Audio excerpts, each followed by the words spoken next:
Tu ne vas pas croire ce que je m'apprête à te dire, mais écoute-moi bien. Dieu est sur le point d'ouvrir les portes de ton miracle. Oui, ce n'est pas un hasard si tu entends ces mots aujourd'hui. Ce moment est pour toi. Je suis vraiment heureux de te retrouver ici, comme on retrouve une personne précieuse qu'on attendait depuis longtemps. Ensemble, nous allons entrer dans un temps de prière puissant. Et crois-moi, quelque chose va bouger dans ta vie. Mais avant de commencer cette prière, je t'invite à poser un petit acte de foi. Si tu ne l'as pas encore fait, clique sur « J'aime » et abonne-toi à cette chaîne. Ce simple geste, c'est bien plus qu'un clic. C'est une façon de dire « oui » à ce que Dieu prépare pour toi. Prépare ton cœur maintenant. La prière commence. Lisons d'abord ensemble ces deux trésors de la parole de Dieu. Prête attention, car chaque mot est une promesse, une vérité vivante pour toi aujourd'hui. Psaume 23. Le Seigneur est mon berger. Je ne manquerai de rien. Il me fait reposer dans de verts pâturages. Il me dirige près des eaux paisibles. Il restaure mon âme. Il me conduit dans les sentiers de la justice à cause de son nom. Même quand je marche dans la vallée de l'ombre de la mort, je ne crains aucun mal, car tu es avec moi. Ta houlette et ton bâton me rassurent. Tu dresses devant moi une table en face de mes adversaires. Tu oins d'huile ma tête et ma coupe déborde. Oui, le bonheur et la grâce m'accompagneront tous les jours de ma vie, et je reviendrai dans la maison du Seigneur pour la durée de mes jours. Psaume 91. Celui qui demeure sous l'abri du Très-Haut repose à l'ombre du Tout-Puissant. Je dis au Seigneur, tu es mon refuge et ma forteresse, mon Dieu en qui je me confie. Car c'est lui qui te délivre du filet de l'oiseleur, de la peste et de ses ravages. Il te couvrira de ses plumes et tu trouveras un refuge sous ses ailes. Sa fidélité est un bouclier et une cuirasse. Tu ne craindras ni les terreurs de la nuit, ni la flèche qui vole de jour, ni la peste qui marche dans les ténèbres, ni le fléau qui frappe en plein midi. Que 1000 tombent à ton côté et 10 000 à ta droite, tu ne seras pas atteint. Écoute. Tu sens cette douce paix qui commence à remplir ton cœur. C'est le signe que quelque chose de spirituel est en train de se passer. Et je veux te dire aujourd'hui, avec toute la foi que j'ai, Dieu est sur le point d'ouvrir les portes de ton miracle. Je ne connais pas tous les détails de ce que tu vis, mais je sais une chose, tu n'es pas ici par hasard. Il n'y a jamais de coïncidence dans les plans de Dieu. Il t'a conduit jusqu'ici pour te dire « J'ai vu tes larmes, j'ai entendu tes soupirs, et le moment de ton miracle est proche. » Il y a des saisons où tout semble figé, comme si rien ne bougeait, comme si le ciel restait silencieux malgré toutes tes prières. Tu as peut-être frappé à des portes qui sont restées fermées. Tu as attendu un appel, une réponse, un signe. Et voilà qu'au moment où tu commençais à te fatiguer, Dieu t'envoie ce message pour te dire « Ne perds pas courage, car la porte que je vais ouvrir, aucun homme ne pourra la refermer. » La Bible dit que ta coupe va déborder. Ce n'est pas juste un peu de bénédiction, ce n'est pas une goutte, c'est un débordement, un trop-plein, une mesure secouée, entassée, débordante. Dieu ne fait jamais les choses à moitié. Il ne vient pas simplement colmater les brèches, il vient tout restaurer, tout transformer, tout renouveler. Tu te demandes peut-être, mais pourquoi est-ce si long? Pourquoi ça n'a pas encore changé?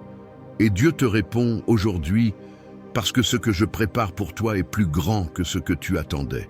Ce n'est pas un simple changement, c'est une percée. Ce n'est pas une réponse, c'est une reconstruction. Ce n'est pas une petite aide, c'est une libération complète.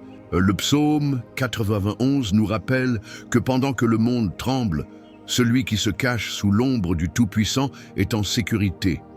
Tu n'as pas besoin d'avoir peur, tu n'as pas besoin de tout comprendre. Tu n'as qu'à demeurer sous ses ailes. Là, dans sa présence, dans la prière, dans l'espérance, tu es à l'abri de tout ce qui cherche à te détruire. Dieu connaît ton cœur. Il voit les efforts que tu fais pour rester debout, alors que tout te pousse à abandonner. Il sait les nuits blanches, les silences que personne ne remarque, les sacrifices que tu fais en secret. Et il veut te dire, je suis témoin de tout cela, et ta récompense est en chemin. Peut-être que les autres t'ont laissé tomber. Peut-être qu'on t'a dit que c'était trop tard, que c'était impossible. Mais Dieu dit, ce que j'ai promis, je vais l'accomplir. Il n'est pas un homme pour mentir, ni un fils d'homme pour se repentir. Quand il déclare quelque chose sur ta vie, aucune puissance ne peut l'annuler. Il y a des miracles que Dieu prépare en silence, comme une graine plantée sous la terre, que personne ne voit, mais qui pousse doucement jusqu'au moment parfait. Et soudain, tout change. Le ciel s'ouvre, les choses se mettent en place. Une réponse arrive, une guérison commence, une restauration prend racine. Tu as tenu bon, tu as prié, parfois avec des larmes, tu as continué même sans voir les fruits. Et Dieu te dit maintenant, prépare-toi. Oui, prépare-toi, car la saison de ton miracle arrive. Il va t'étonner, il va dépasser tes attentes. Ce qui était fermé va s'ouvrir, ce qui était bloqué va se débloquer. Ce qui semblait mort va revivre. Et ne pense pas que tu ne mérites pas cela. Le miracle ne vient pas parce que tu as tout fait parfaitement. Il vient parce que Dieu t'aime. Il vient parce que sa grâce est plus forte que tes fautes. Il vient parce que tu es son enfant et qu'il est ton Père. Alors aujourd'hui, je t'invite à garder ton cœur ouvert. Ne laisse pas les blessures du passé voler ton espérance. Ne laisse pas les voix du doute t'éloigner de ta promesse. Il y a quelque chose d'invisible qui est déjà en train de se produire. Dieu œuvre dans les coulisses et bientôt, tout va se révéler. Et tu sais quoi? Ce n'est pas seulement pour toi. Ce miracle va bénir aussi les personnes autour de toi. Ce que Dieu fait dans ta vie va rayonner, toucher, inspirer, transformer. Il va faire de toi un témoignage vivant, un exemple de restauration, une preuve que rien n'est impossible pour lui. Je te le dis avec toute la foi que j'ai dans mon cœur. Ne lâche pas, ne t'arrête pas. Continue à espérer, continue à croire, continue à prier, car les portes du miracle sont sur le point de s'ouvrir. Reste avec moi, car dans quelques instants, nous allons entrer dans la prière. Et ce moment qui vient, c'est le plus important. C'est là que la puissance de Dieu va se manifester. C'est là que tu vas déposer ton cœur et que le ciel va répondre. Prépare-toi, car ce que Dieu va faire maintenant peut transformer toute ta vie. Mon ami, ma chère sœur, mon cher frère, si tu ressens que ce message t'a touché, ne garde pas cela seulement pour toi. Prends un petit moment, oui, juste un instant, pour écrire ton prénom dans les commentaires. C'est comme une main tendue vers le ciel, un signe simple mais fort qui dit à Dieu, « Me voici, je crois que tu vas agir ». Et si tu connais quelqu'un qui a besoin de ce miracle, écris aussi son prénom. C'est une manière de l'envelopper dans la bénédiction que nous allons appeler ensemble. Tu peux même répondre à quelqu'un dans les commentaires. Parfois, une simple phrase comme « Je prie pour toi » peut faire toute la différence dans le cœur de celui ou celle qui lira ton message. Tu sais, beaucoup de personnes âgées comme toi sont là, elles lisent, elles écoutent, elles prient. Et parfois, elles attendent juste un petit mot d'encouragement pour se sentir moins seules. Alors n'hésite pas, écris, réponds, partage. Et pendant que tu y es, appuie sur le bouton « J'aime ». Ce n'est pas juste pour la vidéo, c'est pour montrer au monde que tu crois que Dieu est encore à l'œuvre. Et si tu n'es pas encore abonné à cette chaîne, clique sur le mot « S'abonner ». Il est juste là, en dessous. Et tu rejoindras cette grande famille de prières qui ne cesse de grandir. Tu n'as pas besoin d'être un expert en technologie, c'est simple, et c'est un beau geste de foi. Reste bien là, ne pars pas, car dans un instant, nous allons entrer dans la prière. Et ce moment qui approche, c'est là que tout peut basculer pour toi, pour ta maison, pour ceux que tu aimes. Avant que nous passions à la prière, prends un petit moment pour te préparer intérieurement. Ce que nous allons vivre ensemble est bien plus qu'un simple moment de parole. C'est une rencontre avec la présence de Dieu. Et pour cela, j'aimerais que tu fasses un geste très simple, mais chargé de foi. Si tu le peux, prépare maintenant un verre d'eau. Oui, un simple verre d'eau, là, chez toi. Car pendant la prière qui va suivre, nous allons présenter cette eau à Dieu et lui demander de la bénir. Ce sera un acte de foi. Et lorsque tu boiras cette eau après la prière, ce ne sera plus simplement de l'eau, ce sera un symbole de la bénédiction, de la guérison, de la paix que Dieu déverse sur ta vie. Comme Jésus a transformé l'eau en vin lors des noces de Cana, aujourd'hui encore, il peut transformer cette eau en une source de renouveau pour ton corps, ton esprit et ton foyer. Alors, prends ton temps, va chercher ton verre, installe-toi confortablement, respire profondément et ouvre ton cœur. La prière approche et elle peut tout changer. Seigneur notre Dieu, notre Père bien-aimé, en ce moment de recueillement, je me tiens devant toi, humblement, mais rempli de foi. Je sais que tu es ici, ton esprit est là, présent dans chaque souffle, dans chaque silence, dans chaque cœur qui s'ouvre maintenant à cette prière. Tu vois cette personne qui prie avec moi en ce moment. Tu vois sa maison, ses pensées, ses inquiétudes. Tu vois ses luttes. Et plus encore, tu vois la foi qui l'amène à s'arrêter aujourd'hui pour te chercher. Oui, Seigneur, c'est un cœur sincère qui t'appelle. Et je crois que tu réponds à chaque cri de l'âme. C'est pourquoi je viens t'élever cette prière, portée par les promesses de ton amour et fondée sur la puissance de ta parole. Car aujourd'hui, Seigneur, nous nous appuyons sur deux piliers puissants de ton livre, le psaume 23 et le psaume 91. Deux chants, deux déclarations de foi, deux forteresses spirituelles. Tu as dit, « Le Seigneur est mon berger, je ne manquerai de rien. » Et je proclame cela maintenant sur la vie de celui qui prie, il ne manquera de rien. Même s'il traverse des vallées sombres, même si les circonstances semblent menaçantes, tu es là. Tu es le berger fidèle, celui qui guide dans les verts pâturages, celui qui conduit près des eaux paisibles, celui qui restaure l'âme. Même si cette personne se trouve aujourd'hui dans la vallée de l'ombre de la mort, la maladie, la solitude, la confusion, le rejet, la peur, elle n'a rien à craindre, car toi, Seigneur, tu es avec elle. Ta houlette et ton bâton, ta force et ta présence la rassurent maintenant. Tu dresses une table devant elle, même en présence de ses ennemis. Tu veux montrer, Seigneur, que ce que tu fais dans sa vie, personne ne peut l'empêcher. Tu l'oins d'huile, tu la marques de ton appel, tu fais déborder sa coupe. Seigneur, je te supplie, fais déborder cette coupe aujourd'hui. Pas seulement avec des bénédictions matérielles, mais avec ta paix, ta joie, ton amour, ton feu, ta direction. Fais déborder cette coupe d'espérance, car beaucoup sont fatigués, beaucoup ont attendu trop longtemps, beaucoup ont lutté en silence. Mais toi, Seigneur, tu n'oublies pas. Tu ne laisses pas tes enfants tomber dans l'oubli. Ta bonté et ta miséricorde les accompagnent tous les jours de leur vie, et je déclare qu'ils demeureront dans ta maison, qu'ils marcheront dans ta lumière, qu'ils verront ta gloire. Seigneur, en cet instant, je proclame aussi la puissance du psaume 91 sur chaque personne connectée à cette prière. Celui qui demeure sous ton abri, ô Très-Haut, repose à l'ombre du Tout-Puissant. Je déclare que celui qui écoute en ce moment repose sous ton ombre divine. Tu es son refuge, tu es sa forteresse, tu es son Dieu en qui il met sa confiance. Et toi, Seigneur, tu ne déçois jamais, tu ne dors pas, tu n'oublies pas. Tu délivres du filet de l'oiseleur, tu délivres de la peste et de ses ravages, de la maladie visible ou cachée, des attaques spirituelles, des mauvaises intentions. Tu les couvres de tes plumes. Sous tes ailes, ils trouvent un refuge. Ta fidélité est leur bouclier et leur armure. Ils n'auront pas peur. Non, ils ne craindront pas la terreur de la nuit, ni la flèche qui vole de jour, ni la peste qui marche dans l'ombre, ni le fléau qui frappe en plein midi. Même si 1000 tombent à leur gauche et 10 000 à leur droite, rien ne les atteindra.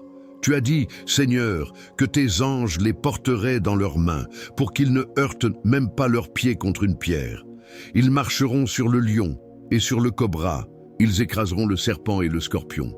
Et je proclame cela maintenant par la foi, que toutes les forces qui cherchent à s'élever contre tes enfants tombent à terre, que toute malédiction soit brisée, que toute attaque soit retournée par la puissance de ton nom. Seigneur, je t'élève cette personne qui est fatiguée. Elle a prié, elle a attendu, elle a semé dans les larmes, elle a gardé la foi malgré l'absence de réponse. Elle a cru, même quand les portes sont restées fermées. Mais aujourd'hui, je te demande une chose, ouvre les portes. Ouvre les portes du miracle, ouvre les portes de la restauration, ouvre les portes de la guérison, ouvre les portes de la paix familiale, ouvre les portes du pardon, ouvre les portes de l'emploi, de l'indépendance, de la réconciliation. Car toi, Seigneur, tu es celui qui a la clé. Tu ouvres et nul ne ferme. Tu fermes et nul n'ouvre. Si cette personne fait face à des dettes, à des problèmes juridiques, à des injustices, à des blocages, je te prie, interviens maintenant. Si elle traverse une période de trouble dans son couple, dans sa vie sentimentale, dans sa maison, Seigneur, déploie ta main et fais ce que toi seul peux faire. Si elle est victime d'envie, de jalousie, de mauvais regards, de liens spirituels obscurs, je te supplie, ô Dieu puissant, libère-la, brise les chaînes, brise les malédictions, enlève le voile de confusion et fais briller ta lumière. Maintenant, Seigneur, je te présente aussi ce verre d'eau que cette personne a préparé par la foi. Ce n'est pas un geste anodin, c'est une déclaration silencieuse mais puissante. C'est une offrande simple mais remplie d'espérance. Je te demande de poser ta main sur cette eau, qu'elle devienne un instrument de guérison, que celui ou celle qui la boira sente ton action dans son corps, dans son esprit, dans son âme. Comme Jésus a transformé l'eau en vin, viens, Seigneur, transformer cette eau en une source de paix, de vitalité, de renouveau. Qu'elle apporte la restauration, qu'elle enlève les douleurs physiques, qu'elle libère des tourments mentaux, qu'elle apporte la sérénité dans les foyers. Qu'en buvant cette eau, ton enfant ressente un soulagement, un apaisement, une chaleur intérieure qui vient de toi seul. Seigneur, nous ne venons pas avec de grandes paroles, nous venons avec des cœurs ouverts, nous venons avec nos douleurs, nos manques, nos combats, mais surtout, nous venons avec foi. Et tu as dit que la foi, même petite comme un grain de moutarde, peut déplacer les montagnes. Alors déplace les montagnes, déplace les murs de blocage, déplace les montagnes d'angoisse, déplace les poids de l'âme. Que cette prière soit comme un souffle nouveau dans la vie de celui qui écoute, qu'elle déclenche quelque chose dans le monde spirituel. Je déclare, au nom de Jésus-Christ, ce n'est pas la fin, c'est un commencement, c'est une percée. C'est le jour où tout commence à changer. Seigneur, je te rends gloire d'avance pour ce que tu fais déjà. Je te remercie pour les témoignages à venir, pour les miracles qui s'activent, pour la paix qui descend. Je te loue pour les portes que tu ouvres maintenant, des portes que personne ne pourra refermer. Et je prie enfin, Seigneur, que cette personne reste fidèle dans la prière, qu'elle te cherche chaque jour, qu'elle revienne dans ta présence encore et encore. Car ce n'est pas un miracle ponctuel que tu offres, c'est une vie nouvelle, une marche avec toi, une transformation durable. Merci Seigneur pour ta fidélité, merci Seigneur pour ton amour qui ne faillit jamais, merci Seigneur parce que tu es déjà à l'œuvre. Et à toi seul reviennent l'honneur, la louange et la gloire, dès maintenant et à jamais. Amen. Amen. Amen. Reste bien avec moi. Ne bouge pas, car ce n'est que maintenant que tout commence. La prière suivante arrive, et c'est dans ce moment que Dieu veut te toucher de manière encore plus profonde. C'est le cœur du message, le moment de percer. Prépare-toi, car ce que Dieu veut faire dans ta vie ne fait que commencer. Mon ami, ma sœur, mon frère, si tu es encore là avec moi en ce moment, sache que je suis profondément touché par ta présence et je veux te dire merci du fond du cœur. Merci d'avoir pris ce temps précieux pour prier avec foi, pour t'ouvrir à la présence de Dieu, pour recevoir ce qu'il a préparé pour toi aujourd'hui. Je sais que ce n'est pas toujours facile, surtout lorsque les années passent, que les forces diminuent ou que les soucis semblent peser un peu plus lourd. Mais tu es resté jusqu'au bout, et cela, c'est un acte de foi puissant. Dieu l'a vu, il l'honore. Si tu n'as pas encore bu le verre d'eau que nous avons consacré dans la prière, je t'encourage à le faire maintenant, doucement, en silence, dans la paix. Bois-le avec confiance. Ce n'est pas simplement de l'eau, c'est une bénédiction que tu reçois, un signe visible de l'invisible. Bois-la en demandant à Dieu Que cette eau purifie ton corps, apaise ton cœur et fortifie ton esprit. Et crois-le, Dieu est capable d'agir à travers les gestes les plus simples quand ils sont remplis de foi. Je veux aussi te dire que tu n'es pas seul. Cette chaîne existe justement pour que personne ne reste isolé dans sa foi. Ici, chaque jour, nous prions ensemble, nous nous soutenons et nous faisons grandir cette belle famille de prières. En t'abonnant, tu fais plus qu'un simple clic. Tu deviens membre de cette communauté qui croit, qui espère et qui intercède. Tu reçois les prochaines prières, tu ne rates aucun message de bénédiction et tu permets aussi à ce travail d'amour et de foi de continuer. Tu aides cette lumière à briller dans encore plus de foyers. Alors, si ce n'est pas encore fait, je t'invite à cliquer sur le mot « S'abonner » juste en dessous. C'est facile et c'est une belle manière de dire à Dieu « Je choisis de marcher chaque jour un peu plus près de toi ». Et si tu connais quelqu'un, un fils, une fille, un petit enfant, une voisine, un ami, quelqu'un qui a besoin d'être soutenu, béni, encouragé, alors partage cette prière avec lui ou elle. C'est un beau cadeau que tu peux offrir. Peut-être que cette personne attend un miracle, sans savoir comment prier, sans avoir la force d'y croire. Et ton geste, tout simple, peut changer quelque chose dans sa vie. Je prie pour que tu ressentes maintenant une paix profonde, une douce chaleur dans ton cœur, une certitude tranquille que Dieu est à l'œuvre, que ses bras t'enveloppent comme une couverture pendant la nuit et que son regard bienveillant veille sur toi chaque jour. Merci d'avoir été là. Merci pour ta foi. Merci pour ta confiance. Et surtout, reste dans cette paix. Dieu t'aime et ce qu'il a commencé en toi, il le mènera à bien. À très bientôt pour une nouvelle prière. Que Dieu te bénisse abondamment.